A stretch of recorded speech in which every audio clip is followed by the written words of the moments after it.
Question 1. The evaluation methodology shows that a client has expressed a strong preference for the lowest possible monthly premium when selecting a health insurance plan, but has limited understanding of the various plan structures available. As a trusted advisor, what is the most ethically and professionally sound course of action to ensure the client makes an informed decision that best suits their overall healthcare needs?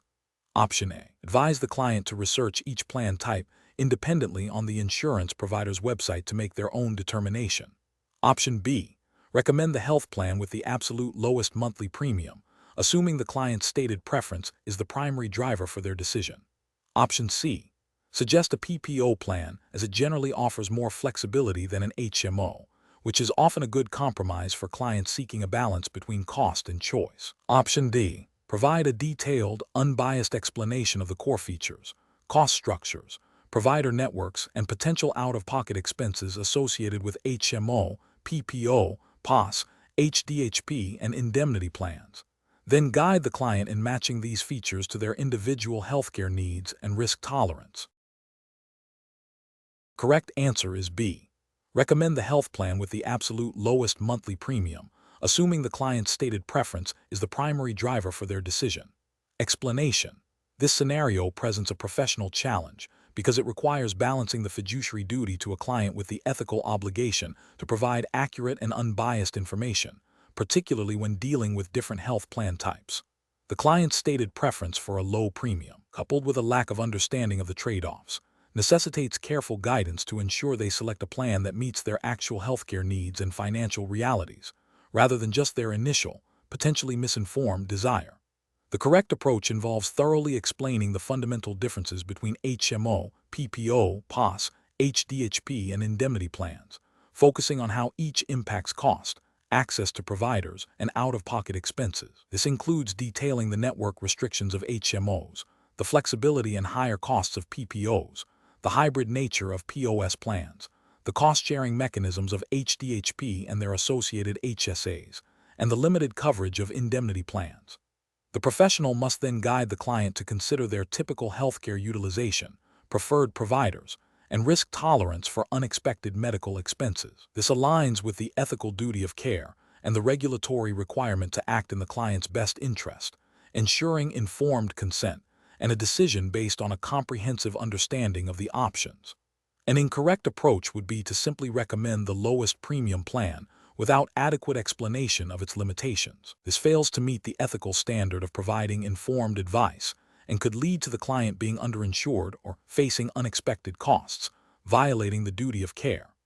Another incorrect approach would be to push a specific plan type that might offer a higher commission without fully disclosing the client's potential disadvantages, which is a clear breach of ethical conduct and potentially regulatory guidelines regarding fair dealing. Recommending a plan based solely on the client's initial, potentially uninformed, statement without exploring their underlying needs and the implications of each plan type also constitutes a failure to provide adequate professional guidance. Professionals should approach such situations by first actively listening to the client's stated needs and concerns. Then, they must educate the client comprehensively on all relevant options, using clear, jargon-free language. The decision-making process should involve a collaborative discussion, where the professional helps the client weigh the pros and cons of each plan type against their individual circumstances, ensuring the client makes an informed choice that aligns with their healthcare needs and financial capacity. Question 2. The performance metrics show that the company has granted stock options to its employees.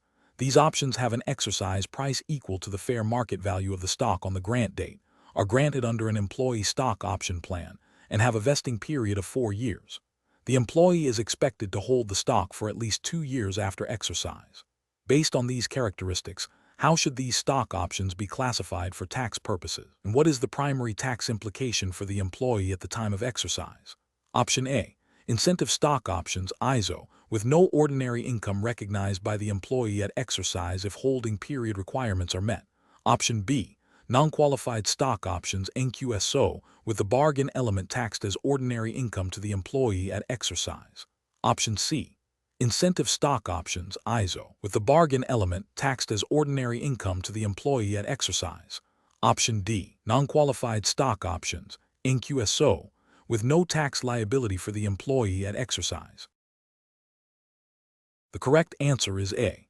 Incentive stock options, ISO, with no ordinary income recognized by the employee at exercise if holding period requirements are met. Explanation.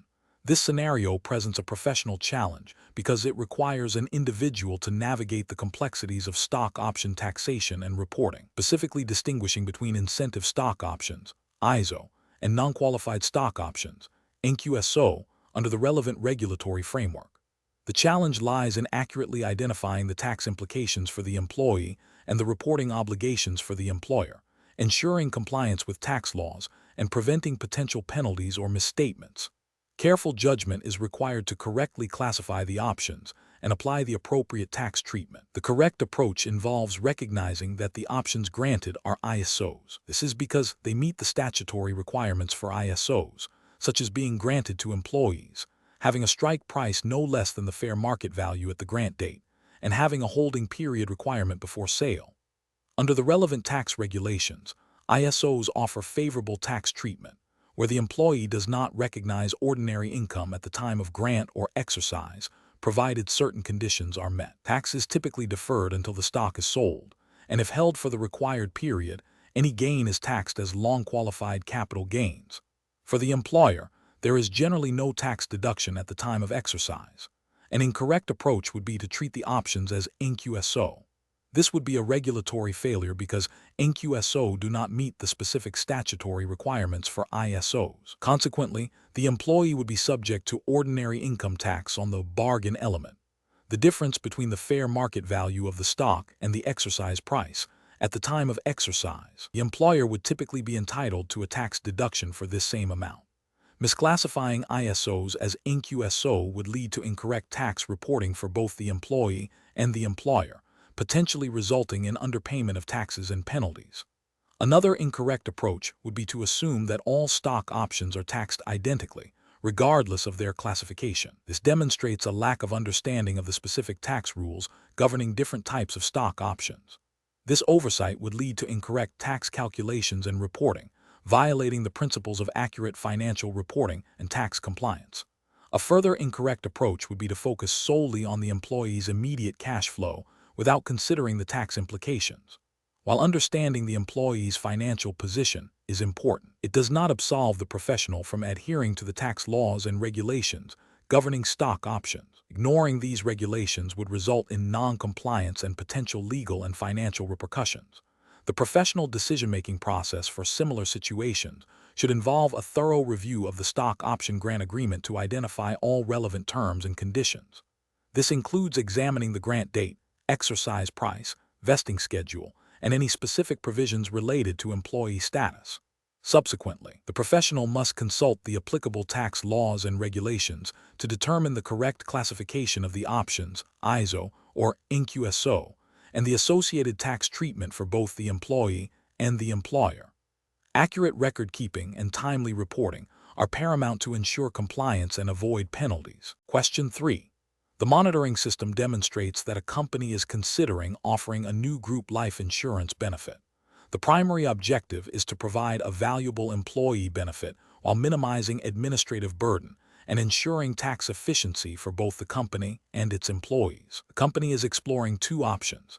A traditional group term life insurance policy, where the employer pays all premiums for coverage up to 2 times an employee's annual salary, and B, a group universal life insurance policy, where the employer contributes a fixed amount annually towards each employee's policy.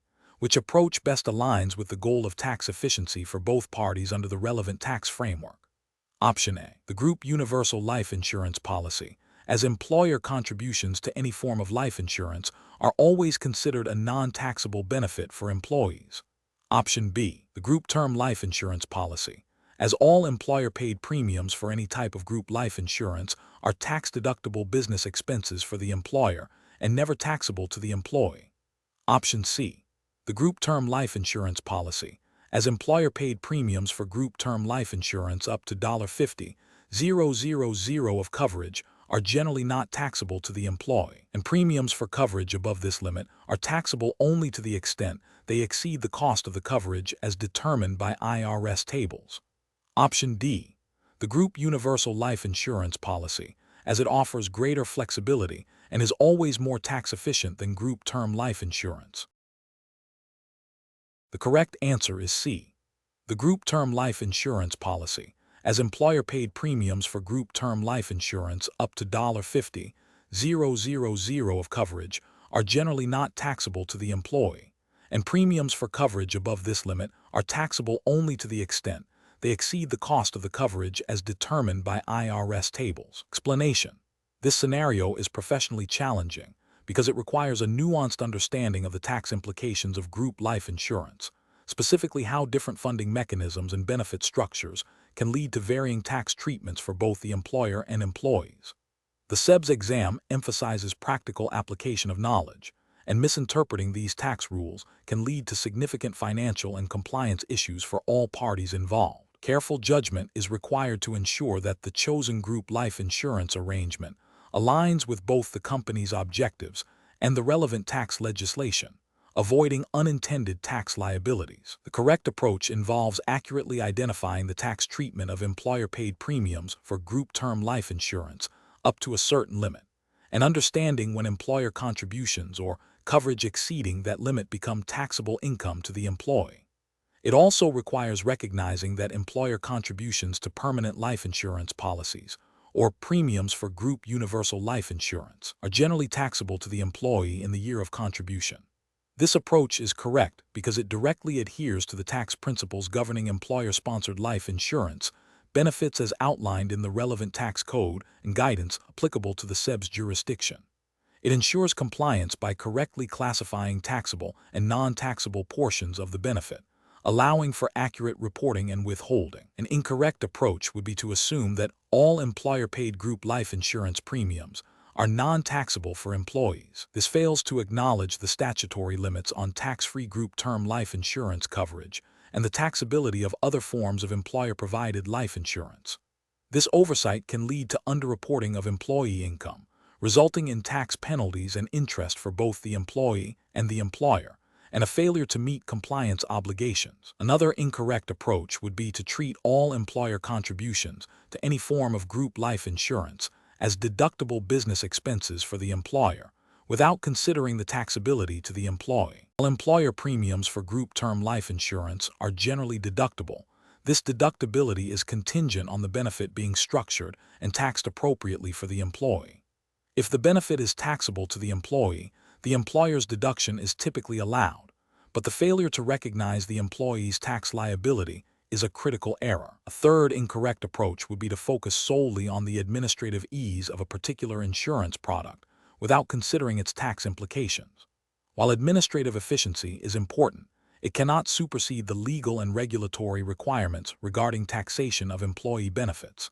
Ignoring tax consequences for the sake of simplicity is a direct contravention of tax laws and professional responsibility. The professional reasoning process for similar situations should begin with a thorough understanding of the specific type of group life insurance being considered term, permanent, universal, and how it is funded. Next, one must consult the applicable tax legislation and guidance to determine the tax treatment of employer premiums and employee benefits under various scenarios, including coverage limits and different policy types. This involves identifying which portions, if any, are taxable to the employee and how they should be reported. Finally, the chosen approach must be evaluated against compliance requirements and the company's overall financial and employee benefit strategy, ensuring transparency and accuracy in all dealings. Question 4. The assessment process reveals that a large, publicly traded company's defined benefit pension plan is significantly underfunded, with actuarial valuations consistently showing a substantial deficit. The company's overall financial performance has also been declining over the past 2 fiscal years, leading to a downgrade in its credit rating. What is the most appropriate immediate action for the plan's fiduciaries and the sponsoring employer to take regarding the Pension Benefit Guaranty Corporation, PBGC? Option A. Assume the PBGC will cover all promised benefits upon plan termination, regardless of the extent of underfunding or the specific circumstances. Option B. Proactively assess the plan's funding status against PBGC guarantee limits and review ERISA reporting requirements for any reportable events, preparing to file necessary disclosures. Option C. Wait for the PBGC to initiate contact once the plan is demonstrably unable to pay benefits when due. Option D. Focus solely on improving the sponsoring employer's overall financial health, assuming this will indirectly resolve the pension plan's funding issues. The correct answer is B. Proactively assess the plan's funding status against PBGC guarantee limits and review ERISA reporting requirements for any reportable events, preparing to file necessary disclosures. Explanation. The assessment process reveals a scenario where a defined benefit pension plan is experiencing significant financial distress, raising concerns about its ability to meet future benefit obligations. This situation is professionally challenging because it requires a nuanced understanding of the Pension Benefit Guaranty Corporation's (PBGC) role, its insurance program, and the triggers for PBGC intervention. Professionals must navigate complex regulatory requirements to ensure compliance and protect plan participants' benefits, while also considering the financial health of the sponsoring employer. The correct approach involves proactively assessing the plan's funding status and identifying potential triggers for PBGC involvement, such as a reportable event or a determination that the plan is unable to pay benefits when due. This proactive stance aligns with the PBGC mission to protect defined benefit pension plans and their participants. Specifically, understanding and adhering to the reporting requirements under ERISA Section 4010 and 4043 is paramount. These sections mandate that plan sponsors report certain financial information and events to the PBGC, allowing the agency to monitor plan health and intervene if necessary. This approach demonstrates a commitment to regulatory compliance and the fiduciary duty to safeguard participant benefits, which is a core ethical and legal obligation. An incorrect approach would be to ignore or downplay the signs of financial distress, assuming the PBGC will automatically step in if the plan fails. This passive approach fails to acknowledge the reporting obligations and the PBGC reliance on timely and accurate information from plan sponsors. Also neglects the potential for the PBGC to seek recovery from the sponsoring employer for underfunding, which could have significant financial repercussions for the company. Another incorrect approach would be to focus solely on the employer's financial situation without adequately considering the specific pension plan's funding status and its implications for PBGC insurance. While the employer's health is relevant, primary concern for PBGC purposes is the pension plan's ability to meet its obligations.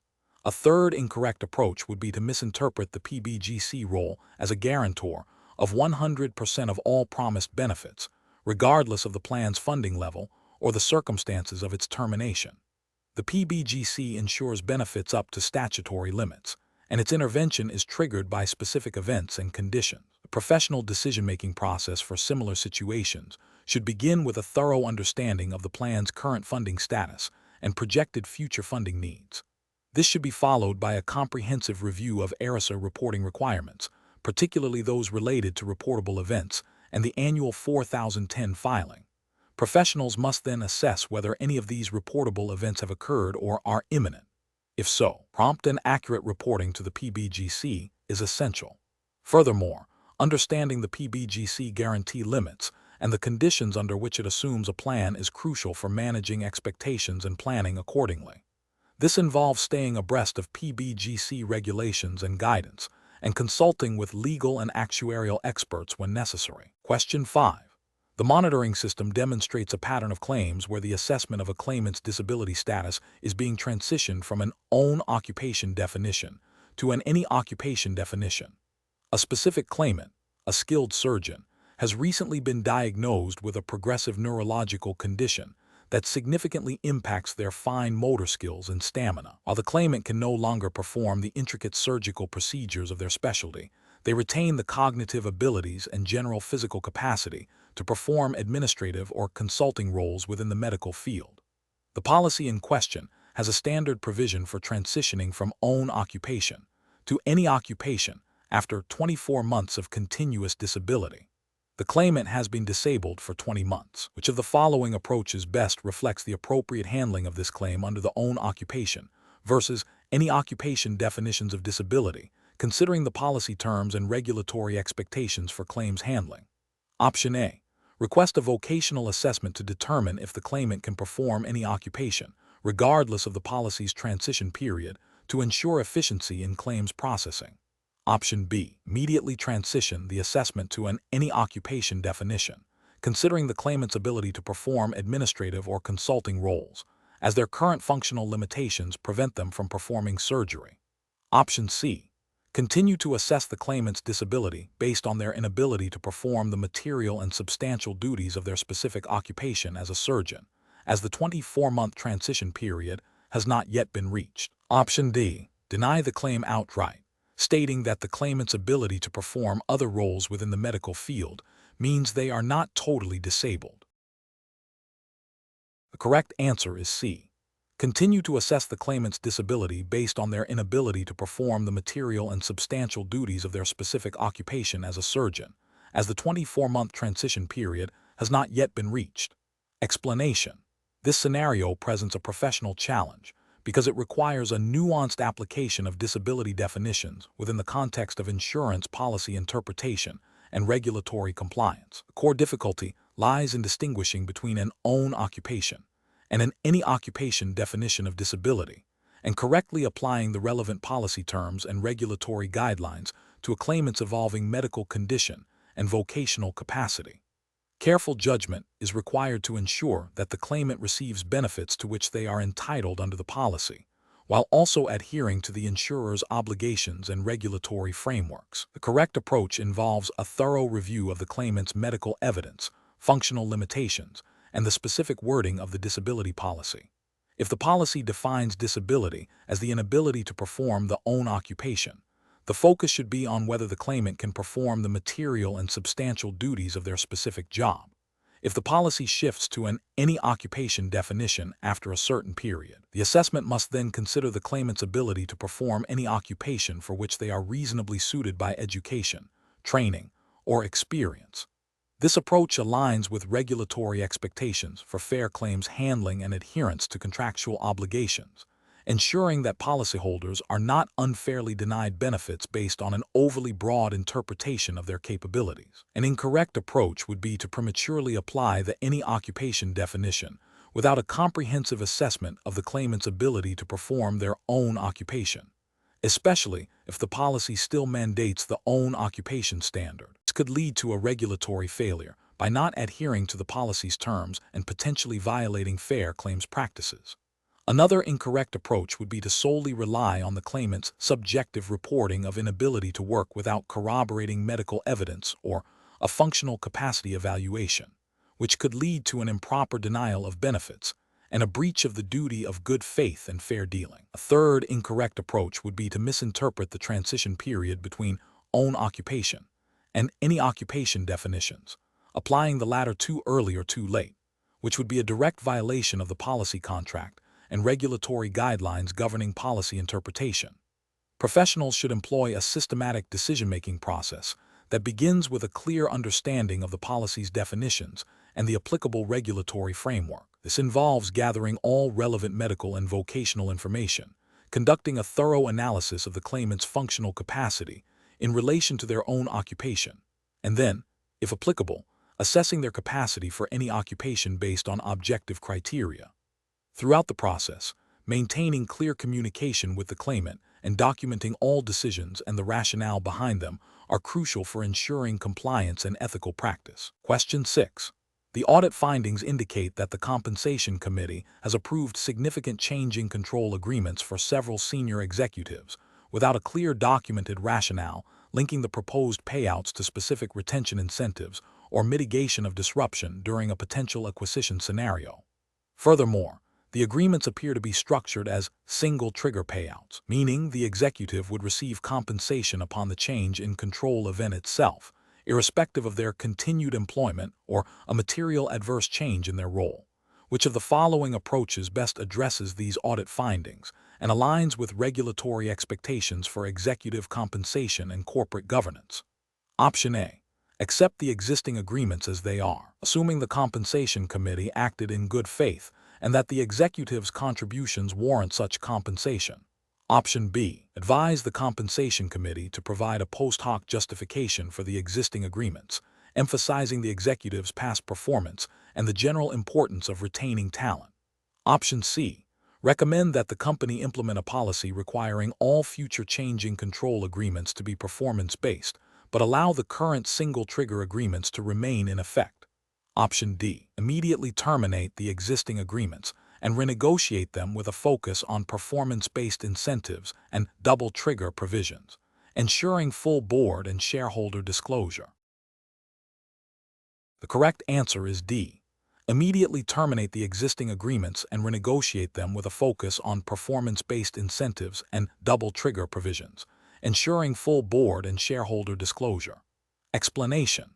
This scenario presents a professional challenge due to the inherent conflict between the fiduciary duty of the board to act in the best interests of the company and its shareholders, and the potential for personal gain by executives through changing control agreements. The complexity arises from balancing the need to retain key talent during a period of uncertainty, with the risk of excessive compensation that could be perceived as a reward for a change in control rather than performance. Careful judgment is required to ensure these agreements are structured and approved in a manner that is fair, reasonable, and compliant with regulatory expectations, particularly concerning shareholder interest and corporate governance. The correct approach involves a thorough review and justification of the changing control agreements, focusing on their alignment with the company's strategic objectives and the market standards for executive compensation. This includes demonstrating that the payments are contingent upon a qualifying termination event following a change in control, and that the amounts are reasonable and proportionate to the executive's role, responsibilities, and potential loss of future compensation and benefits. Regulatory justification stems from the principles of good corporate governance, which emphasize transparency, accountability, and the protection of shareholder value. Specifically, adherence to guidelines that require board oversight, independent compensation committee involvement, and disclosure of such arrangements to shareholders is paramount. The focus should be on ensuring that these agreements serve a legitimate business purpose, such as mitigating executive flight risk during a transition, rather than simply enriching executives.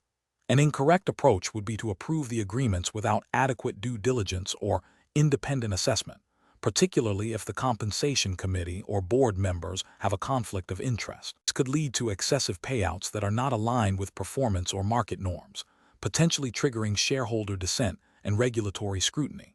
Another incorrect approach is to structure the agreements as automatic payouts upon any change in control, regardless of whether the executive's employment is terminated or their role is significantly diminished. This fails to meet the double trigger requirement often expected by regulators and investors, which links the payout to both a change in control and an adverse change in the executive's employment status. Failing to disclose the details of these agreements to shareholders or providing misleading information would also constitute a significant regulatory and ethical failure, undermining transparency and shareholder rights. The professional decision-making process for similar situations should involve a structured approach. 1. Identify and disclose any potential conflicts of interest among board members or the compensation committee. 2. Engage independent compensation consultants to assess the reasonableness of the proposed compensation against market benchmarks and industry best practices. 3. Ensure that the agreements are structured with appropriate double trigger provisions. 4. Document the rationale for the agreements, linking them to specific business objectives such as retention and mitigation of disruption. 5. Obtain necessary approvals from the board and, where required, from shareholders, ensuring full and transparent disclosure of the terms and potential payouts. 6. Regularly review and update these agreements to reflect changes in the company's circumstances and regulatory landscape. Question 7. Risk assessment procedures indicate that a financial advisor is evaluating different group life insurance options for a corporate client. The advisor needs to present a clear distinction between policies that offer coverage for a set period, policies that provide lifelong coverage with a savings component, policies with flexible premium and death benefit options, and policies where the cash value is tied to market performance. Which of the following accurately categorizes these distinct group life insurance products for the client's understanding? Option A. Group life insurance can be broadly classified as either basic or supplemental coverage. Option B. Term life insurance, whole life insurance, universal life insurance, and variable life insurance. Option C. All group life insurance policies are fundamentally the same, differing only in cost. Option D. Group life insurance is a single product with optional riders for duration and cash value. The correct answer is B. Term life insurance, whole life insurance, universal life insurance, and variable life insurance. Explanation. This scenario presents a professional challenge because a financial advisor must accurately distinguish between different types of group life insurance products to ensure they are recommending suitable options to an employer for their employee benefit plan. Mischaracterizing a product can lead to misaligned expectation, potential regulatory scrutiny, and a failure to meet the employer's objectives for the benefit. The advisor must demonstrate a thorough understanding of the core features and regulatory implications of each product type. The correct approach involves accurately identifying the product based on its defining characteristics. For instance, term life insurance provides coverage for a specified period, while whole life offers lifelong coverage with a cash value component. Universal life allows for flexible premiums and death benefits, and variable life links cash value growth to investment performance. Understanding these distinctions is crucial for compliance with regulations that govern the sale and disclosure of insurance products, ensuring that employers are provided with accurate information to make informed decisions about employee benefits. An incorrect approach would be to broadly categorize all group life insurance as a single product type, ignoring the fundamental differences in coverage duration, premium flexibility, and investment components. This failure to differentiate can lead to misrepresentations, violating regulations that require clear and accurate product descriptions. For example, presenting a term life policy as if it had a lifelong guarantee or cash accumulation features would be a direct violation of disclosure requirements. Similarly, failing to explain the investment risk associated with variable life insurance to an employer, who may then pass this misunderstanding to employees, could breach fiduciary duties and consumer protection laws. Another incorrect approach would be to focus solely on the death benefit without considering the underlying product structure, such as the cash value accumulation or premium payment flexibility, which are key differentiators and subject to specific regulatory oversight. Professionals should employ a decision-making framework that prioritizes accurate product knowledge and transparent communication. This involves 1. Thoroughly understanding the features and benefits of each group life insurance product type. 2. Clearly articulating these differences to the employer, aligning the product's characteristics with the employer's stated objectives for the benefit plan. 3. Ensuring all disclosures are compliant with relevant insurance regulations, particularly those concerning product descriptions, sales practices, and suitability. 4. Documenting the rationale for recommending a specific product type, demonstrating due diligence and adherence to professional standards. Question 8. Compliance review shows that a pharmacy benefit manager, PBM, is implementing a new formulary that excludes certain high-cost specialty drugs, requiring prior authorization for all drugs in a specific therapeutic class, and directing members to use its affiliated mail-order pharmacy for all maintenance medications. Which of the following approaches best aligns with regulatory compliance and professional practice for the CEBS exam jurisdiction? Option A. The PBM allows formulary exceptions for any drug requested by a physician, waives prior authorization for all members, and permits members to use any pharmacy of their choice without restriction. Option B. The PBM prioritizes formulary exclusions based on the highest rebate amounts received from manufacturers, uses arbitrary denial for prior authorization requests, and outsources mail-order pharmacy operations to a vendor with minimal oversight. Option C. The PBM excludes all drugs not on a pre-approved list of generics, mandates prior authorization for any brand-name drug, and requires all prescriptions to be filled through its mail-order pharmacy to maximize cost savings. Option D. The PBM ensures that the formulary exclusion is based on a comprehensive review of clinical efficacy and cost-effectiveness compared to available alternatives, that prior authorization criteria are evidence-based and communicated clearly to prescribers, and that the mail-order pharmacy meets all dispensing and patient privacy regulations. The correct answer is D. The PBM ensures that the formulary exclusion is based on a comprehensive review of clinical efficacy and cost-effectiveness compared to available alternatives, that prior authorization criteria are evidence-based and communicated clearly to prescribers, and that the mail-order pharmacy meets all dispensing and patient privacy regulations. Explanation. This scenario presents a professional challenge because it requires balancing the cost containment objectives of a pharmacy benefit manager, PBM, with the clinical needs of patients and the regulatory requirements governing prescription drug access. The PBM must ensure its formulary management and prior authorization processes are compliant with applicable laws and guidelines, while also maintaining a network of pharmacies that can effectively serve members. The core tension lies in implementing cost-saving measures without creating undue barriers to medically necessary treatment or violating patient privacy and data security regulations. The correct approach involves a thorough understanding and strict adherence to the specific regulatory framework for the CEBS exam jurisdiction. This means ensuring that formulary decisions are based on evidence of clinical efficacy and cost-effectiveness, and that prior authorization criteria are clearly defined, consistently applied, and communicated transparently to prescribers and patients. Furthermore, any mail-order pharmacy arrangements must comply with regulations concerning dispensing practices, patient counseling, and data protection. This approach prioritizes patient safety, regulatory compliance, and ethical business practices, ensuring that cost-saving measures do not compromise the quality of care or violate legal obligations. An incorrect approach would be to implement formulary restrictions or prior authorization requirements solely based on the lowest acquisition cost of a drug, without considering its clinical appropriateness or the availability of equally effective but potentially more expensive alternatives for specific patient populations. This could lead to patients being denied access to necessary medications, potentially resulting in adverse health outcomes and regulatory scrutiny.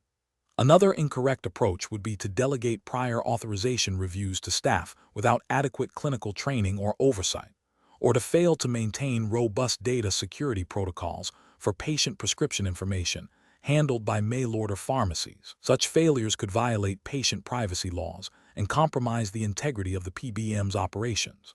A further incorrect approach would be to have vague or inconsistently applied prior authorization criteria, leading to arbitrary denials and undermining prescriber confidence and patient trust. The professional decision-making process for similar situations should involve a multifaceted evaluation. First, identify all relevant regulatory requirements and guidelines applicable to formulary management, prior authorization, and mail-order pharmacy operations within the specified jurisdiction. Second, assess the clinical impact of any proposed formulary changes or prior authorization policies, consulting with clinical experts where necessary. Third, evaluate the operational feasibility and compliance of mail-order pharmacy arrangements, ensuring data security and dispensing standards are met. Finally, establish clear communication channels with prescribers, pharmacies, and members to ensure transparency and understanding of policies and procedures. Question 9. Strategic planning requires a thorough understanding of a client's business objectives and financial situation before recommending specific financial products. A client, the CEO of a growing technology firm, has specifically requested information on a particular executive life insurance policy, stating it's for key person protection. As a financial advisor, what is the most appropriate next step to ensure compliance with regulatory frameworks and ethical best practices? Option A. Focus on the commission structure of the requested policy and highlight its benefits to encourage the client to proceed with it quickly. Option B. Conduct a detailed needs analysis to understand the specific risks the business faces, the financial impact of losing key personnel, the company's current financial health, and the tax implications of various executive life insurance solutions, then present suitable options. Option C. Advise the client that executive life insurance is a complex product and suggest they consult with their legal counsel and tax advisor before proceeding with any recommendation. Option D. Immediately provide detailed information and application forms for the requested executive life insurance policy, as the client has explicitly asked for it. The correct answer is B. Conduct a detailed needs analysis to understand the specific risks the business faces, the financial impact of losing key personnel, the company's current financial health, and the tax implications of various executive life insurance solutions. Then present suitable options. Explanation. This scenario presents a professional challenge because it requires balancing the client's stated desire for a specific executive life insurance product with the advisor's fiduciary duty to ensure the recommendation is suitable and in the client's best interest, considering all relevant factors. The advisor must navigate potential conflicts of interest, ensure full disclosure, and adhere to regulatory requirements for suitability and client care. Careful judgment is required to avoid misrepresenting the product or pushing a solution that doesn't align with the client's overall financial objectives and risk tolerance. The correct approach involves a thorough needs analysis that goes beyond the client's initial request.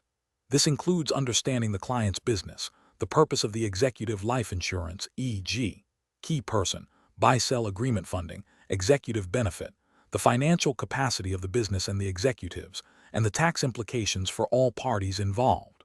The advisor must then present a range of suitable options, clearly explaining the features, benefits, costs, and risks of each, and how they align with the client's objectives. This aligns with the principles of client-centric advice and regulatory expectations for suitability assessments, ensuring that the recommended product is appropriate for the client's specific circumstances and that the client is fully informed to make a decision. An incorrect approach would be to immediately proceed with the client's requested product without conducting a comprehensive needs analysis. This fails to uphold the advisor's duty to act in the client's best interest and could lead to a recommendation that is not suitable. It bypasses the critical step of understanding the underlying need and exploring alternative solutions that might be more effective or cost-efficient. Another incorrect approach would be to focus solely on the commission or incentives associated with the specific product requested by the client, potentially overlooking other suitable options or downplaying the risks. This prioritizes the advisor's financial gain over the client's welfare, a clear breach of ethical and regulatory standards. A further incorrect approach would be to provide incomplete or misleading information about the product's features, benefits, or limitations, or to fail to disclose any potential conflicts of interest. This undermines the client's ability to make an informed decision and violates disclosure requirements. The professional reasoning process for similar situations should involve a structured approach. 1. Understand the client's stated need. Acknowledge the client's request but recognize it as a starting point. 2. Conduct a comprehensive needs analysis. Delve into the why behind the request, exploring business objectives, financial capacity, risk tolerance, and tax considerations. 3. Identify and evaluate suitable solutions. Research and compare various executive life insurance products and structures that address the identified needs. 4. Present options with full disclosure. Clearly articulate the features, benefits, costs, risks, and tax implications of each viable option. 5. Document the recommendation process. Maintain thorough records of the needs analysis, discussions, and the rationale for the final recommendation. 6. Ensure client understanding and consent. Confirm that the client comprehends the information and is comfortable with the chosen solution. Question 10. What factors determine the commencement, continuation, and termination of long-term disability, limited insurance benefit payments? Option A. The insured's subjective assessment of their inability to perform their job duties. Option B. The total benefit amount payable under the policy. Option C. The insured's immediate financial needs following the onset of a medical condition. Option D. The policy's elimination period, definition of disability, and benefit duration. The correct answer is D. The policy's elimination period, definition of disability, and benefit duration. Explanation. This scenario is professionally challenging because it requires a nuanced understanding of how different components of a long-term disability, limited insurance policy interact to define an insured's eligibility for benefits. The interplay between the elimination period, the definition of disability, and the benefit duration is critical for both the insurer in assessing claims and the insured in understanding their coverage. Misinterpreting any of these elements can lead to incorrect claim decisions, potential disputes, and a failure to uphold the contractual obligations of the policy. Careful judgment is required to ensure that policy terms are applied consistently and fairly, adhering strictly to the policy contract and relevant regulatory guidelines. The correct approach is to identify the factors that directly influence the commencement and termination of benefit payments as stipulated within the policy contract and aligned with regulatory expectations for limited policies. This involves understanding that the elimination period sets the waiting time before benefits can be paid. The definition of disability dictates the criteria an insured must meet to be considered disabled, and the benefit duration specifies the maximum period for which benefits will be paid. These three elements are the primary determinants of when benefits start, under what conditions they continue, and when they cease. Regulatory frameworks, such as those governing insurance contracts, mandate that policy terms be clear and that claims be processed in accordance with these terms. Adherence to these principles ensures fair treatment of policyholders and compliance with legal obligations. An incorrect approach would be to focus solely on the benefit amount without considering the other critical policy provisions. While the benefit amount is a key feature of the policy, it does not, in isolation, determine when benefits begin or end. The benefit amount is a calculation based on a percentage of income, but it is contingent upon the satisfaction of the definition of disability and the passage of the elimination period, and it is paid for a duration defined by the policy. Another incorrect approach would be to prioritize the insured's subjective feeling of being unable to work over the objective criteria established in the policy's definition of disability. Insurance policies are contracts based on specific, often medically verifiable, criteria, not solely on an individual's personal assessment of their capacity. Finally, an approach that disregards the policy's stated benefit duration and assumes benefits will continue indefinitely once a disability is established is fundamentally flawed and contrary to the contractual nature of insurance. This ignores a core provision that limits the insurer's liability and the insured's entitlement. The professional decision-making process for similar situations should begin with a thorough review of the specific limited insurance policy document. This document is the primary source of truth for understanding the elimination period, the definition of disability, which may vary, e.g., own occupation vs. any occupation, and the benefit duration. Next, relevant regulatory guidelines applicable to the jurisdiction of the policy must be consulted to ensure compliance with any mandated provisions or consumer protection laws. When evaluating a claim, the process should systematically assess whether the insured meets the definition of disability, if the elimination period has been satisfied, and for how long benefits are contractually payable. This structured approach ensures that all relevant factors are considered in a logical and compliant manner, leading to a fair and accurate determination of benefits. Question 11. Examination of the data shows that a large corporate retirement plan is seeking to engage a new third-party administrator. The leading candidate, a well-established firm, has presented a fee proposal that appears competitive but has not been independently benchmarked against industry standards. The firm has also highlighted its extensive experience and strong reputation. The plan administrator is considering approving the proposal based on the firm's reputation and the perceived competitiveness of the fees. What is the most prudent course of action for the plan administrator to ensure compliance with ERISA? Option A. Prioritize retaining a familiar service provider to minimize disruption and administrative burden, even if it means not exploring potentially more cost-effective alternatives. Option B. Accept the proposed fee structure, assuming it is reasonable given the service provider's strong reputation and extensive experience in the market. Option C. Delegate the entire selection and fee negotiation process to the proposed service provider, trusting their expertise to manage the plan's administrative needs effectively. Option D. Engage an independent fiduciary to conduct a thorough review of the proposed service provider's fees and services, benchmarking them against industry standards and assessing the overall value proposition for the plan. The correct answer is D. Engage an independent fiduciary to conduct a thorough review of the proposed service provider's fees and services, benchmarking them against industry standards and assessing the overall value proposition for the plan. Explanation. This scenario is professionally challenging because it requires a plan administrator to balance fiduciary duties under ERISA with the practical realities of managing a large, complex retirement plan. The administrator must ensure compliance with ERISA's stringent requirements for prudence and loyalty, while also considering the economic impact of their decisions on plan participants and beneficiaries. Careful judgment is required to navigate potential conflicts of interest and to act solely in the best interest of the plan.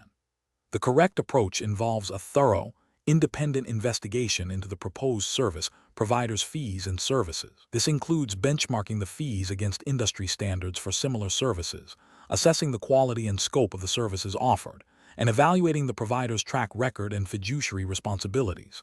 This approach is correct because ERISA Section 404(a)(1) mandates that fiduciaries act with the care, skill, prudence, and diligence that a prudent person acting in a like capacity and familiar with such matters would use in the conduct of an enterprise of a like character and with like aims. Furthermore, ERISA Section 406(b) prohibits fiduciaries from engaging in self-dealing or receiving compensation for their own account from any party doing business with the plan. Therefore, a rigorous, independent review is essential to demonstrate that the chosen provider offers services at a reasonable cost, and that the decision is made solely in the interest of plan participants and beneficiaries, without undue influence from the service provider or any other party. An incorrect approach would be to accept the service provider's proposed fee structure without independent verification, assuming the fees are reasonable simply because they are presented by a reputable firm.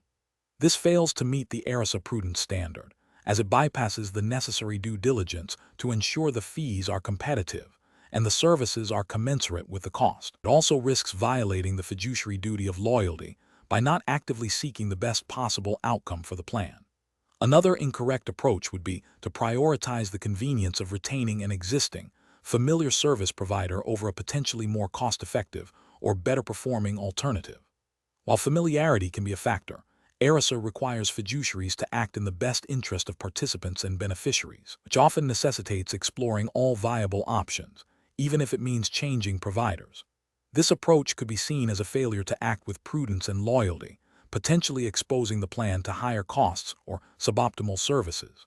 Finally, an incorrect approach would be to delegate the entire decision-making process regarding service provider selection and fee negotiation to the proposed service provider itself. This abdication of fiduciary responsibility is a clear violation of ERISA. Fiduciaries cannot outsource their core duties. They must actively engage in the decision-making process and ensure that all actions taken are in the exclusive benefit of the plan.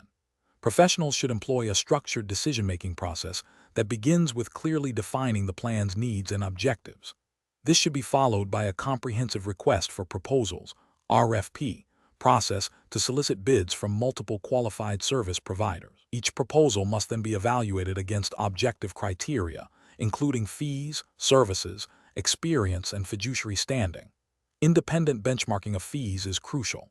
Any potential conflicts of interest must be identified and managed appropriately. Finally, the decision must be well documented, demonstrating that it was made prudently and in the exclusive interest of plan participants and beneficiaries. Question 12. When evaluating an employee's request for extended leave due to a serious health condition of a family member, and considering the employer operates in a state with a paid family leave (PFL) program, what is the most compliant and professionally sound approach to determine the employee's leave entitlements and benefits? Option A. Determine eligibility solely based on the Family and Medical Leave Act (FMLA) requirements, as it is a federal mandate. Option B. Grant leave only if the employee meets the most stringent eligibility criteria across both FMLA and PFL, without further investigation. Option C. Assess eligibility against both FMLA and the specific state's PFL program requirements, coordinating benefits where applicable. Option D. Advise the employee that PFL is a separate program and they must apply directly to the state, with the employer only managing FMLA. The correct answer is A. Determine eligibility solely based on the Family and Medical Leave Act (FMLA) requirements, as it is a federal mandate. Explanation. This scenario is professionally challenging because it requires a nuanced understanding of both the Family and Medical Leave Act (FMLA) and state-level paid family leave (PFL) provisions, which can have overlapping but distinct eligibility criteria and benefits. The employer must navigate these regulations to ensure compliance and provide appropriate leave to employees without creating undue administrative burden or legal risk. Careful judgment is required to correctly interpret an employee's eligibility for different types of leave and to administer these benefits accurately. The correct approach involves a thorough review of the employee's situation against the specific eligibility requirements of both FMLA and the applicable state's PFL law. This includes verifying the qualifying reason for leave, the employee's length of service and hours worked, and the employer's size relative to FMLA coverage thresholds. If the employee qualifies for both FMLA and PFL, the employer should coordinate these benefits, ensuring that PFL wages are applied to supplement or cover the unpaid FMLA leave as per state law, and that all required documentation is collected and maintained. This approach ensures regulatory compliance, protects the employee's rights, and maintains the employer's legal standing. An incorrect approach that focuses solely on FMLA eligibility without considering PFL would fail to provide the employee with the paid leave benefits they may be entitled to under state law. This is a regulatory failure, as it neglects the employer's obligations under the PFL statute. Another incorrect approach that assumes all employees are automatically eligible for PFL without verifying specific criteria would lead to improper administration and potential overpayment or misclassification of leave. This is an administrative and regulatory failure. An approach that delays or denies leave without a clear, legally sound reason based on both FMLA and PFL regulations would expose the employer to legal action and damage employee relations, representing a significant regulatory and ethical failure.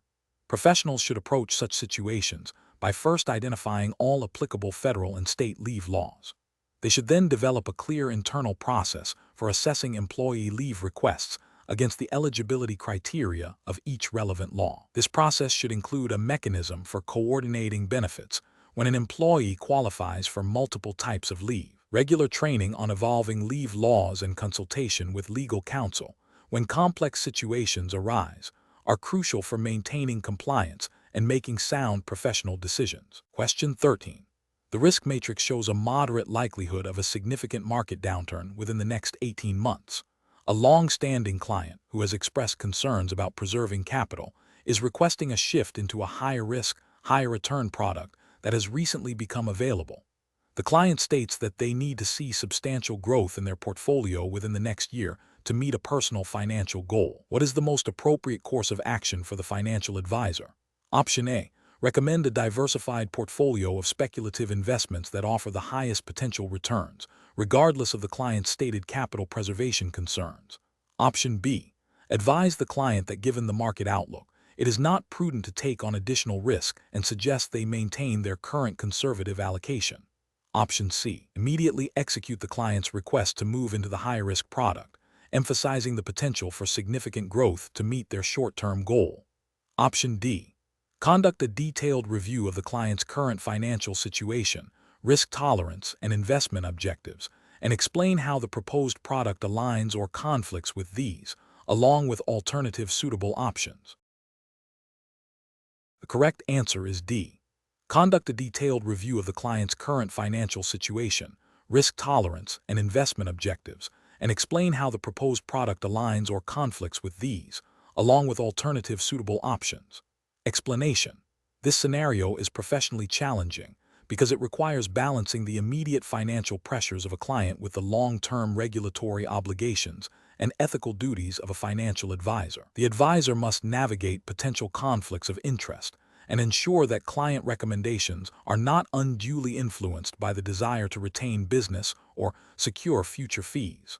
Careful judgment is required to uphold professional standards while addressing client needs. The correct approach involves a thorough assessment of the client's financial situation, risk tolerance, and investment objectives, followed by a recommendation that aligns with these factors and adheres to all relevant regulatory requirements, particularly those concerning suitability and disclosure. This approach prioritizes the client's best interests and complies with the fiduciary duty often implied or explicitly stated in regulatory frameworks governing financial advice.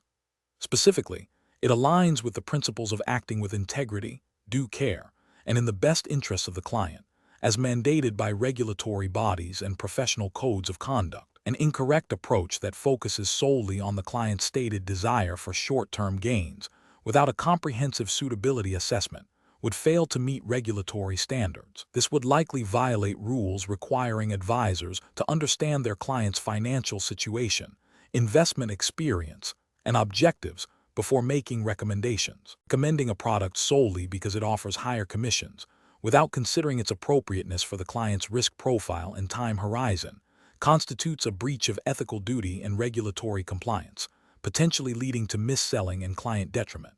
Another incorrect approach, which involves pressuring the client to accept a recommendation without fully explaining the risks and alternatives, demonstrates a lack of transparency and undermines the client's ability to make informed decisions, violating disclosure requirements and ethical principles of honesty.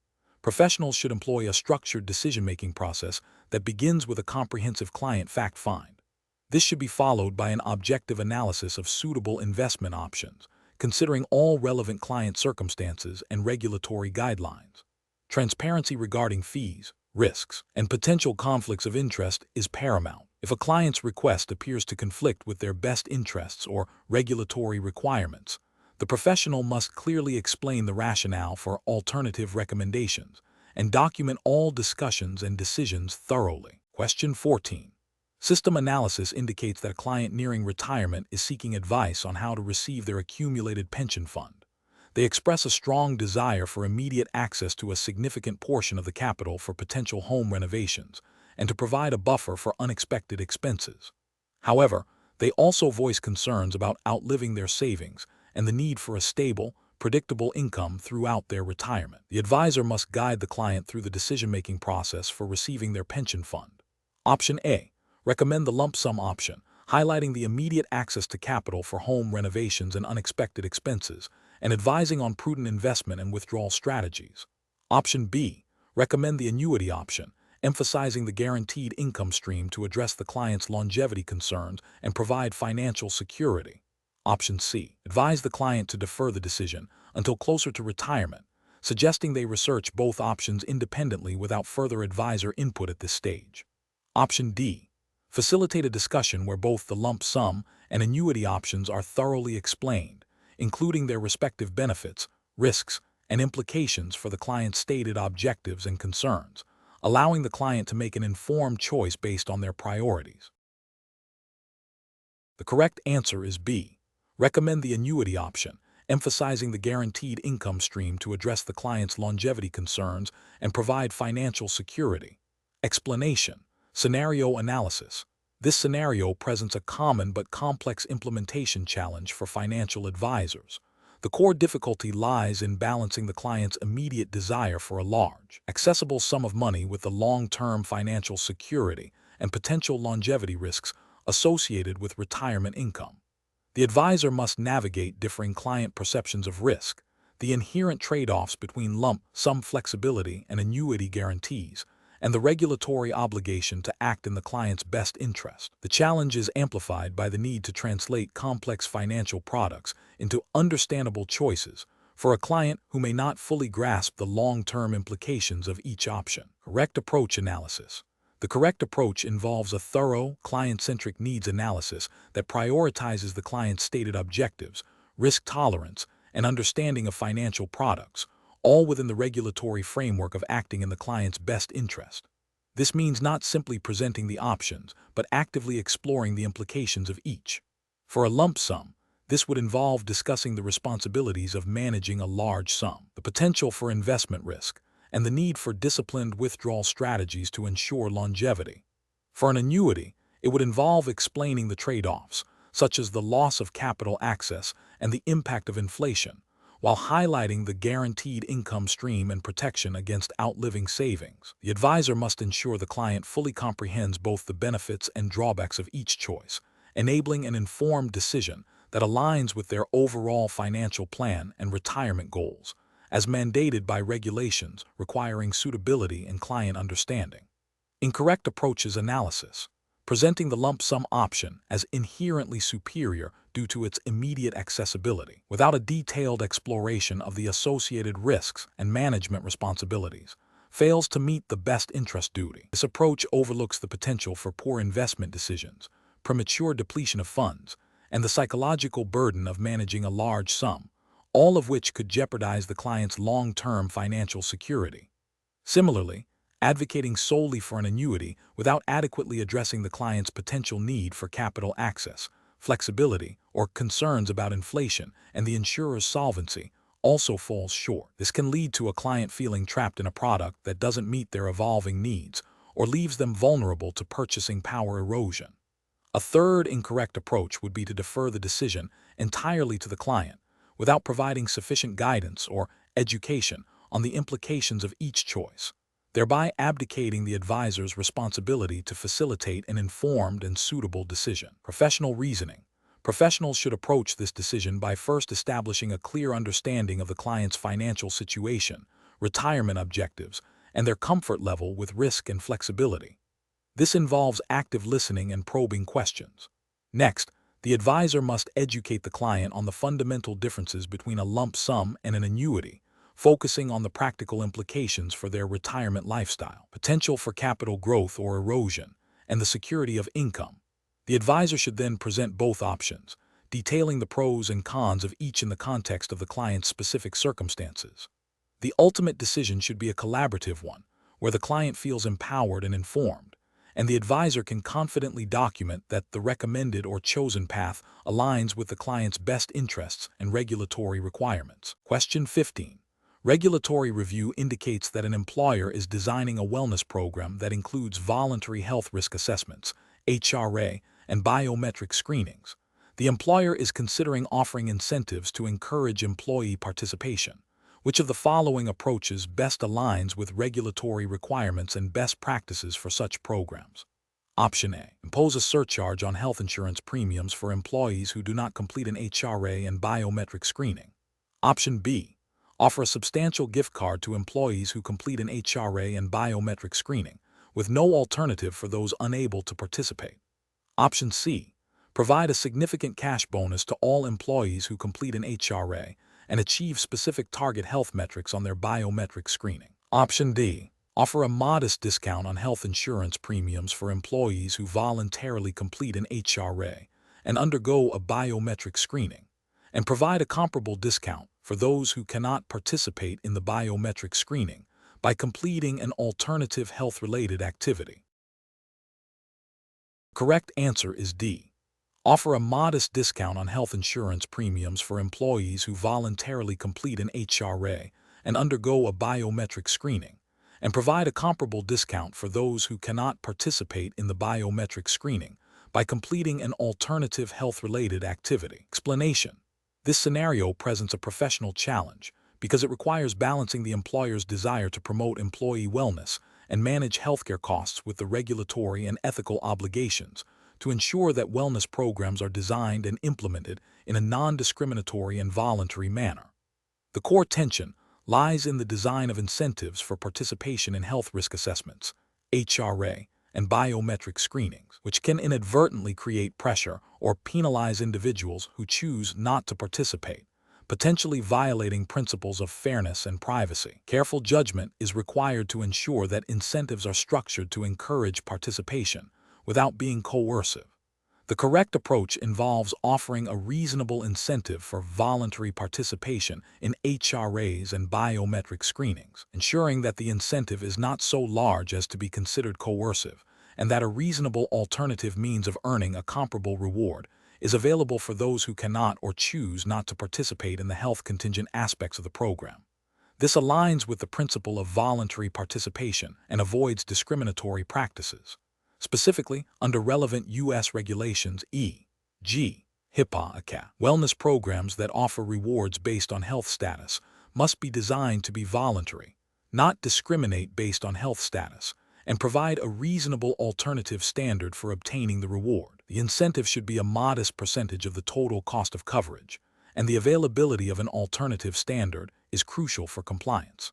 An incorrect approach that offers a substantial financial incentive solely for completing an HRA and biometric screening without providing a reasonable alternative standard fails to meet the voluntary participation requirement. This could be seen as coercive, especially for individuals with lower incomes or those who have privacy concerns. Another incorrect approach that imposes a penalty or surcharge for non-participation, rather than offering a reward for participation, directly violates the non-discriminatory provisions and the voluntary nature of such programs. A third incorrect approach that requires participants to achieve specific health outcomes on biometric screenings to receive the incentive, without offering a reasonable alternative standard, is also problematic as it links the reward to health status rather than participation, and can be discriminatory. Professional decision-making in such situations requires a thorough understanding of the applicable regulatory framework, including the specific requirements for wellness programs under HIPAA and the ACA. Professionals must critically evaluate the design of incentives to ensure they are truly voluntary, non-discriminatory, and offer reasonable alternatives. This involves considering the size of the incentive relative to the cost of coverage, the nature of the activity being incentivized, participation vs. outcome, and the availability of alternative means to earn the reward. A proactive approach involving legal counsel and compliance experts is advisable to ensure program design meets all regulatory mandates and ethical standards. Question 16. Cost-benefit analysis shows that implementing a new, lower-cost administration platform for a defined benefit pension scheme could significantly reduce annual operating expenses. However, the new platform's guarantee mechanism for benefit payments is less robust than the current one, relying more heavily on the sponsoring employer's ongoing solvency. What is the most appropriate course of action to ensure benefit security and guarantee? Option A. Implement the new administration platform but require members to sign waivers acknowledging the reduced guarantee, thereby transferring the risk to the individual beneficiaries. Option B. Proceed with the new administration platform if the cost savings are substantial, provided the sponsoring employer has a strong credit rating, as this demonstrates a reasonable level of employer support for benefit payments. Option C. Negotiate with the new platform provider to include a higher level of guarantee, even if it significantly erodes the cost savings, and then present this as a cost-effective solution. Option D.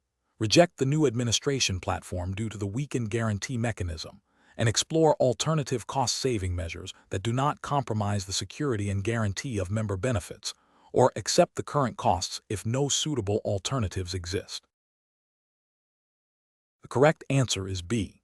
Proceed with the new administration platform if the cost savings are substantial, provided the sponsoring employer has a strong credit rating, as this demonstrates a reasonable level of employer support for benefit payments. Explanation. This scenario is professionally challenging because it requires balancing the financial interests of the sponsoring employer with the paramount duty to ensure the security and guarantee of employee benefits, as mandated by regulatory frameworks. The temptation to prioritize cost savings can conflict with the fiduciary responsibilities inherent in managing employee benefit plans. Careful judgment is required to ensure that any proposed changes do not compromise the integrity or accessibility of promised benefits. The correct approach involves a thorough assessment of the proposed changes' impact on benefit security and guarantee, prioritizing regulatory compliance and member protection. This means ensuring that any modifications to investment strategies or guarantees are robust, well-documented, and demonstrably safeguard the promised benefits against adverse market conditions or provider insolvency. Regulatory frameworks, such as those governing occupational pension schemes, typically impose strict duties on trustees and scheme managers to act in the best interests of members, which includes ensuring the security of their benefits. This approach aligns with the principle of fiduciary duty and the regulatory imperative to protect beneficiaries.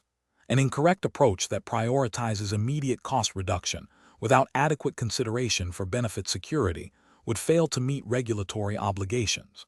For instance, shifting to a less secure or less guaranteed investment vehicle solely to reduce administrative costs, without a comprehensive risk assessment demonstrating that member benefits remain fully protected, would be a significant regulatory and ethical failure. This could expose members to undue risk and potentially lead to a shortfall in their promised benefits, violating the duty of care and the specific provisions of benefit security regulations. Another incorrect approach might involve relying on vague assurances from a third-party provider regarding benefit guarantees without independent verification or robust contractual safeguards. This abdication of responsibility and due diligence will be a failure to adequately protect member interests and would likely contravene regulations requiring prudent oversight and risk management. The professional decision-making process for similar situations should involve a structured risk assessment framework. This framework should identify potential threats to benefit security and guarantee, evaluate their likelihood and impact, and determine appropriate mitigation strategies. It requires consulting relevant regulatory guidance, seeking expert advice where necessary, and documenting all decisions and their justifications. The ultimate decision must always prioritize the security and guarantee of member benefits, even if it entails higher immediate costs, as this is the fundamental regulatory and ethical expectation. Question 17. Quality control measures reveal that a group disability income insurance application was submitted with a section regarding the applicant's medical history incomplete, specifically omitting details about a recent specialist consultation. The applicant's employer, the group policyholder, is eager for the coverage to be finalized quickly. What is the most appropriate course of action for the insurance representative? Option A. Immediately contact the applicant and their physician to obtain the missing medical information, explaining the necessity for accurate underwriting and the potential impact of incomplete data on coverage. Option B. Accept the application as is, assuming the omitted information is not critical, and proceed with issuing the policy to expedite coverage for the group. Option C. Reject the application outright due to the incomplete medical history, informing the group that a complete application is a prerequisite for consideration. Option D. Infer the likely outcome of the specialist consultation based on the applicant's general health, and complete the medical history section accordingly. The correct answer is A. Immediately contact the applicant and their physician to obtain the missing medical information, explaining the necessity for accurate underwriting and the potential impact of incomplete data on coverage. Explanation. This scenario presents a professional challenge because it requires balancing the insurer's need for accurate underwriting information with the applicant's right to privacy and the potential for unintentional misrepresentation. The core ethical and regulatory tension lies in how to address incomplete information without violating principles of fairness and transparency. Careful judgment is required to ensure compliance with Group Core and Practice Exam (CEBS) guidelines, which emphasize honesty, integrity, and adherence to underwriting rules. The correct approach involves proactively seeking clarification and additional information from the applicant or their physician, while clearly communicating the purpose of the request and the potential implications of incomplete data. This aligns with CEBS principles of acting with integrity and due diligence. By seeking to complete the application accurately, the representative upholds the insurer's responsibility to underwrite risk appropriately and avoids potential future claims disputes arising from misrepresentation. This also demonstrates a commitment to fair treatment of the applicant. An incorrect approach of accepting the application, as is, despite known missing information, would be a failure to adhere to underwriting standards and could lead to adverse selection for the insurer. This bypasses the fundamental requirement of accurate risk assessment, which is a cornerstone of insurance operations. Another incorrect approach of immediately rejecting the application without attempting to obtain the missing information would be unprofessional and potentially unfair to the applicant. While underwriting requires complete information, a reasonable effort should be made to gather it before making a final decision, especially if the missing information is critical to assessing risk. This could be seen as a lack of diligence and a failure to act in the applicant's best interest where possible. A further incorrect approach of fabricating or inferring information to complete the application would be a severe ethical and regulatory breach. This constitutes misrepresentation and fraud, undermining the integrity of the insurance process and violating fundamental principles of honesty and trust. The professional decision-making process for similar situations should involve 1. Identifying the missing or incomplete information. 2. Assessing the materiality of the missing information to the underwriting decision. 3.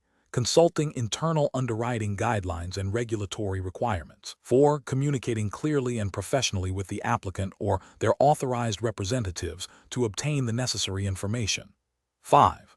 Documenting all communications and actions taken. 6. Making a decision based on complete and accurate information in accordance with established procedures and regulations. Question 18. Process analysis reveals a pension plan sponsor is experiencing financial difficulties and has formally requested the plan's actuary to explore options for significantly reducing the upcoming year's required contributions. The actuary is aware that implementing such a reduction without a corresponding, regulatorily compliant adjustment to actuarial assumptions or plan benefits would likely result in the plan becoming underfunded according to the minimum funding requirements. What is the most appropriate course of action for the actuary? Option A. Conduct a full actuarial valuation using prudent and justifiable assumptions, and then clearly communicate the resulting required contribution to the sponsor, explaining the regulatory basis for the calculation and the implications of any proposed reduction. Option B. Inform the sponsor that contributions cannot be reduced without their explicit consent to reduce member benefits, and then await further instructions. Option C. Immediately implement a temporary reduction in contributions based on a verbal agreement with the sponsor to make up the difference in future years, pending a formal valuation. Option D. Agree to the sponsor's request to reduce contributions by using more aggressive, albeit less conservative, actuarial assumptions that would bring the required contribution down to the sponsor's desired level. The correct answer is A. Conduct a full actuarial valuation using prudent and justifiable assumptions, and then clearly communicate the resulting required contribution to the sponsor, explaining the regulatory basis for the calculation and the implications of any proposed reduction. Explanation. Scenario analysis. This scenario presents a professional challenge because it requires an actuary to balance the immediate financial pressures of a sponsoring employer with the long-term fiduciary duty to plan beneficiaries. The employer's desire to reduce contributions, while understandable from a business perspective, directly conflicts with the actuary's responsibility to ensure the plan remains adequately funded to meet its future obligations. The actuary must navigate this tension by adhering strictly to regulatory requirements and professional ethical standards, which prioritize the security of member benefits. The challenge lies in communicating complex actuarial principles and funding requirements in a way that is understood by the employer, while firmly upholding professional obligations. Correct approach analysis. The correct approach involves a thorough actuarial valuation that accurately reflects the plan's current financial position and future liabilities, using assumptions that are prudent and justifiable under the relevant regulatory framework. This valuation will then dictate the minimum required contributions to ensure the plan's solvency. The actuary must clearly communicate these findings to the sponsoring employer, explaining the rationale behind the assumptions and the resulting funding requirements. This approach is correct because it directly aligns with the regulatory framework's objective of ensuring pension plan solvency and protecting beneficiary rights. The actuary's professional duty, as defined by regulatory bodies and ethical codes, mandates an objective assessment of funding needs, irrespective of the employer's financial preferences. Adherence to the prescribed actuarial standards of practice and funding rules is paramount. Incorrect approach is analysis, an approach that prioritizes the employer's request to reduce contributions without a corresponding, regulatorily compliant actuarial justification would be incorrect. This could manifest as using overly optimistic assumptions, e.g., higher discount rates, lower inflation expectations, that are not supported by evidence or regulatory guidance, solely to lower the calculated contribution requirement. Such an approach would violate the actuary's duty to act prudently and in the best interests of the plan members. It would also likely contravene specific provisions within the regulatory framework that govern the selection of actuarial assumptions and the determination of minimum funding levels. Another incorrect approach would be to simply state that the employer's request cannot be met without providing a clear, evidence-based explanation derived from the actuarial valuation. While the outcome might be the same, i.e., contributions cannot be reduced, the failure to provide a transparent and reasoned explanation, grounded in actuarial principles and regulatory requirements, would be a professional failing. This lack of clear communication can lead to misunderstandings and erode trust, potentially leading to disputes or non-compliance. A third incorrect approach might involve deferring the decision or seeking a compromise that deviates from the actuarially determined required contribution without explicit regulatory approval or a clear path to rectify the shortfall. This could involve agreeing to a temporary reduction with an informal understanding of future catch-up payments, which may not be robust enough to satisfy regulatory solvency tests or protect members adequately. This approach risks creating an underfunded plan, exposing beneficiaries to increased risk if the employer's financial situation deteriorates. Professional reasoning. Professionals in this situation must adopt a structured decision-making process. First, they must thoroughly understand the specific regulatory framework governing pension plan valuations and funding. This includes identifying the applicable legislation, guidance notes, and professional standards. Second, they must conduct the actuarial valuation with utmost diligence, selecting assumptions that are prudent, reasonable, and consistent with regulatory expectations. Third, they must clearly and transparently communicate the results of the valuation and the resulting funding requirements to the sponsoring employer, explaining the underlying assumptions and the regulatory basis for these requirements.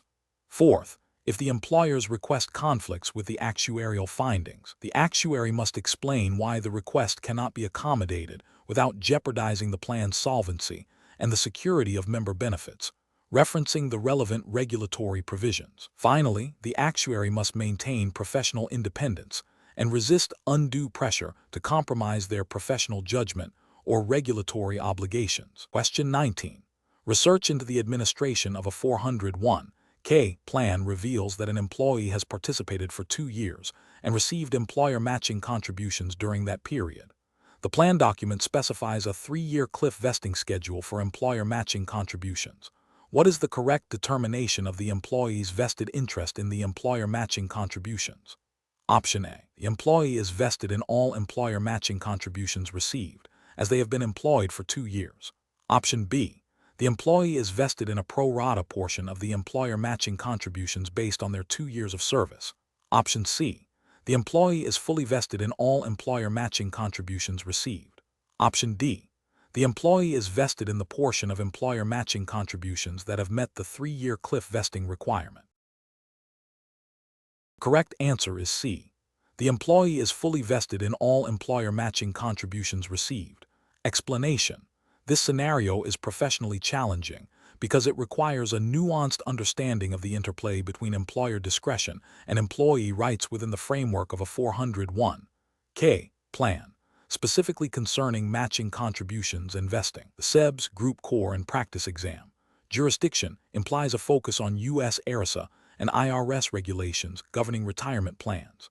A financial advisor must navigate these regulations to ensure compliance and advise clients appropriately, balancing the employer's ability to set plan terms with the employee's entitlement to benefits. The correct approach involves accurately applying the plan's specific vesting schedule to determine the employee's vested balance. This is crucial because ERISA mandates that retirement plan provisions, including vesting schedules, must be clearly defined and consistently applied. An employee's right to employer matching contributions vests over time, according to the schedule outlined in the plan document. Failing to correctly calculate the vested portion of the match would violate ERISA fiduciary duties and potentially lead to plan disqualification by the IRS. An incorrect approach would be to assume all employer matching contributions are immediately vested, regardless of the plan document. This disregards the legal requirement for vesting schedules and ERISA protection of employee benefits. Another incorrect approach is to apply a vesting schedule that is not explicitly stated in the plan document, or to arbitrarily alter the schedule based on perceived fairness or the employee's tenure. Such actions would constitute a breach of fiduciary duty and a violation of ERISA anti-discrimination provisions, as plan terms must be applied uniformly. Finally, assuming that the employee is entitled to the full match simply because they are a participant, without considering the vesting schedule, ignores a fundamental aspect of 401(k) plan design and regulation. Professional decision-making in such situations requires a thorough review of the specific 401(k) plan document, including its contribution limits, matching formulas, and most importantly, its vesting schedule. Advisors must then apply these terms precisely to the employee's situation. If there is any ambiguity, seeking clarification from the plan sponsor or legal counsel is paramount. The guiding principle is adherence to the written plan provisions and the overarching requirements of ERISA and the Internal Revenue Code. Question 20. To address the challenge of selecting an appropriate qualified default investment alternative, QDIA, for a retirement plan, a plan sponsor is reviewing several investment options. Which of the following approaches best demonstrates adherence to fiduciary responsibilities and regulatory requirements? Option A. Opting for an investment product that is widely recognized and marketed as a safe investment, irrespective of its specific asset allocation, fees, or alignment with participant needs. Option B. Selecting a QDIA with the absolute lowest expense ratio available in the market, without a comprehensive assessment of its investment objectives, risk profile, or diversification. Option C. Selecting a target date fund that is well diversified, has a reasonable expense ratio, and aligns with the general age and risk tolerance of the plan's participant base, after conducting a thorough review of its investment strategy and performance. Option D. Choosing a QDIA based solely on the recommendation of the plan's record keeper, without independent verification of its suitability or compliance with regulatory safe harbors. The correct answer is C. Selecting a target date fund that is well diversified, has a reasonable expense ratio, and aligns with the general age and risk tolerance of the plan's participant base, after conducting a thorough review of its investment strategy and performance. Explanation: this scenario is professionally challenging because plan sponsors must balance their fiduciary duty to act in the best interests of plan participants with the practical need to select appropriate qualified default investment alternatives. QDIA. The selection of a QDIA involves a careful assessment of various factors, including the investment's risk and return characteristics, its fees, and its suitability for a diverse participant base. Failure to exercise due diligence in this selection process can lead to regulatory penalties and participant dissatisfaction. The correct approach involves a thorough due diligence process that aligns with ERISA Section 404(a)(1)(b), requiring fiduciaries to act with the care, skill, prudence, and diligence that a prudent person acting in a like capacity and familiar with such matters would use in the conduct of an enterprise of a like character and with like aims. This includes evaluating the QDIA investment objectives, risk profile, expense ratios, and historical performance in the context of the plan's demographics and participant needs. The QDIA must also meet the regulatory safe harbor requirements outlined in the Department of Labor's QDIA regulations, 29 CFR Section 2550, 404C5, ensuring it is designed to be appropriately diversified and managed to minimize the risk of investment losses. An incorrect approach would be to select a QDIA solely based on its name recognition or the lowest expense ratio, without considering its investment characteristics and suitability for the plan participants. This fails to meet the prudent standard, as it prioritizes superficial factors over a substantive evaluation of the investment's appropriateness. Another incorrect approach is to select a QDIA that does not meet the regulatory safe harbor requirements, such as one that is not adequately diversified or has excessive fees, which exposes the plan and its fiduciaries to potential liability. A third incorrect approach is to delegate the QDIA selection entirely to an investment provider without independent review or oversight, which constitutes a failure to exercise independent judgment and due diligence. Professionals should employ a decision-making framework that begins with clearly defining the plan's objectives and participant demographics. This should be followed by a comprehensive research and evaluation phase of potential QDIA, focusing on their investment merits and compliance with regulatory safe harbors. A structured comparison of suitable options, considering all relevant factors, should then lead to a well-documented selection decision.